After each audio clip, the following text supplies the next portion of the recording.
Biogomus sifatli organik o'g'it bo'lib qishloq xo'jaligi ekinlarining barchasiga qo'llash mumkin. Tajribalar shuni ko'rsatadiki, Kaliforniya qizil chuvalchan yordamida organik moddalar qisqa muddatda o'simliklar tez o'zlashtira oladigan biogomusga aylanadi. Natija esa pomidor bodringga yo'q degani 40-50% gacha hosildorlik oshirib beradi. Birinchidan kasalligini oldini oladi. Ikkinchidan yerda unumdorligini oshiradi. Namligini saqlaydi. Ichidagi nima deydi, zahar o'shandaga nisbatan dori sepmaysiz. Nitratlar oz bo'ladi. Ichidagi kerakli shakar, ichidagi uglevodlar. Shuning ichida mineral o'g'it solmaydi. Mineral o'g'it yo'q deganda 1 kilosi 1000 dan 6000 dan 11-12 minggacha. Bunisi narxi bo'lsa 2000, 2000, 3000. Lekin buni solgan sari bu 3 yilga ta'sirini beradi. Ichidagi mineral o'g'it oldin solgan mineral o'g'itini o'sha mikroorganizmlar buni hazm qilib o'sha o'simliklarga beradi. Mana qarang, hech qanday yutkizmaysiz. Foyda qilsangiz foyda qilasiz, xolos, zarar ko'rmaysiz. Hozirda Farg'ona tumanida faoliyat olib borayotgan Bahodir Solijonov boshchiligida Ekogomus mahsuloti cheklangan jamiyatda biogomus tayyorlanmoqda. Jamiyat 1997-yilda ish boshlagan. Ayni kunda Bahodir aka 1000 nafarga yaqin shogirdlari bilan birgalikda respublikadagi filiallarda 10 ming tonnadan ziyod biogomus ishlab chiqaradi. Biogomus tarkibida 40-50% quruq organik massa, 20-25% gumus, azot, fosfor, kaliy, mikroelementlar va foydali mikroorganizmlar mavjud. Hamma ishda o'zgarishi know-how'si bor, yangiligi bor. Biz endi hozir ko'rib turganingizdek, birinchi bosqich, birinchi bioreaktordan boshlab oxirigacha sertifikat olgunga qadar butun jarayonni necha yildan beri o'rganib, tadqiqot shogirdlarimizdan qilib bu narsaga erishdik. O'zbekiston sharoitida Kaliforniya qizil yomg'ir chuvalchanglari orqali biogomus tayyorlash va unga ishlov berish, daromadlar hamda biogomus tayyorlashning o'ziga xos jihatlari yaxshi natija berayotganini ta'kidlaydi mutaxassis. 80 sm qalinligida 500 kilo hisoblasangiz, bu degani 1 kvadrat metrdan 2 million. 2 milliondan demak 1 million. Endi 2 sotigizda necha kvadrat chiqadi? Bunga faqat mehr qilish kerak. Rahmatli dadam aytadi, chuvalchan bilan gaplash dedi. Hamma shogirdimga o'rgatganda shu narsani shiorimni qo'yganman. Gaplash, mehr qo'y. Shuna shogirdlarimiz bor, 1 yilda 50 barobarcha chuvalchan qilganlar bor. Bahodir akaning bu sohadagi ustozi rahmatli otasi Hayitboy Solijonovdir. Biogomusning qimmatli xususiyati shundaki, tarkibida o'simliklarni oziqlantiruvchi moddalar miqdori 10 marotaba ko'p.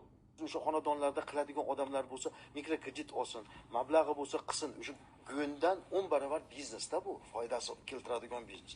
Buni yo'lga qo'yib oladigandan keyin birinchi o'rinda xomashyo ishlab chiqarish, sotuv. Sotuvda biz o'sha kerakli miqdorda kerakli narsa bo'lsa, keyin biz bozorda yuqori narxda olamiz. Sifatli bo'lsin.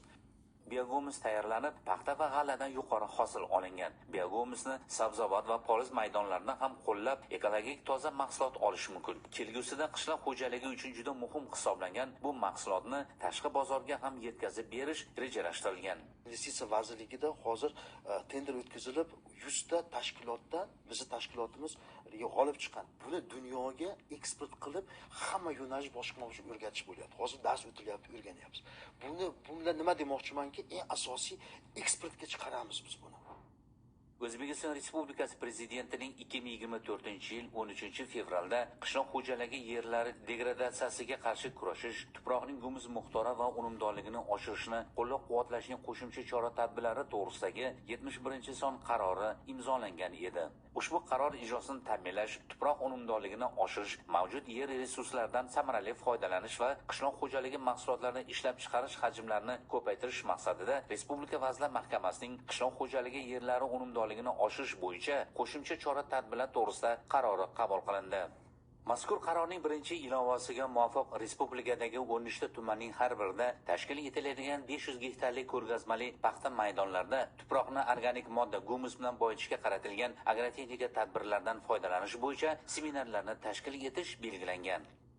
Ekogomus mahsuloti cheklangan jamiyatida uy sharoitida klaster usulida biogomus yetishtirish va shu orqali aholining daromad topishiga qaratilgan ko'rgazmali seminar viloyat hokimining qishloq va suv xo'jaligi masalalari bo'yicha o'rinbosari Alibek Tursunov boshchiligida tashkil etildi. Unda O'zbekiston sharoitida biogomus ishlab chiqarish texnologiyasi hamda biogomus yordamida yerlarning unumdorligini oshirish masalasi asosiy e'tiborda bo'ldi. Yana Qo'shtepa tumanida o'zimiz va o'zimizdan tashqari yana 10 ga yaqin shu yirik ishlab chiqarayotgan shogirdlarimiz, ukalarimiz bor. ular har yili o'zini oilasiga 20 million, 30 million, ba'zilari 100-200 milliongacha qo'shimcha daromad olib keladi, ya'ni biogo'muz tayyorlashdan. Va undan tashqari biogo'muzni o'zini xo'jaligi uchun, ya'ni dehqon xo'jaligi uchun ishlatib turganlar ham bor. Ular foydasi undan ham ko'p bo'ladi. Ya'ni biogo'muzni ishlatib, qishloq xo'jaligida ekilayotgan ekinlardan yuqori hosil olish bilan birga yuqori daromad olib kelyapti o'zini oilasiga.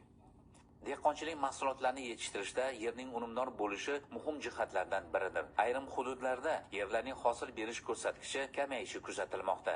Yerlarni qayta davolashning eng samarali usullaridan biri Kaliforniya qizil chuvalchaklarini ko'paytirib, biogo'muz hosil qilib yerlarga berishdir. Oxirgi yillarda bu organik chiqindi qishloq xo'jaligi asosan oziq-ovqat yetishtirish sanoatida keng ko'lamda ishlatilmoqda. Viloyat veterinariya va chorvachilikni rivojlantirish boshqarmasi mutaxassislari ishtirokida o'tkazilgan seminar yakunida biogo'muzning turli hollarda qo'llanishi, hosil miqdorini va tuproq unumdorligini oshirish bo'yicha takliflar aytib o'tildi. Ayni kunlarda esa Farg'ona viloyatining Beshariq tumaniga Ekogo'muz mahsuloti cheklangan jamiyati tomonidan 1600 tonnadan ziyod biogo'muz uchun shartnoma tuzilib yetkazib berilmoqda. O'zbekiston Respublikasi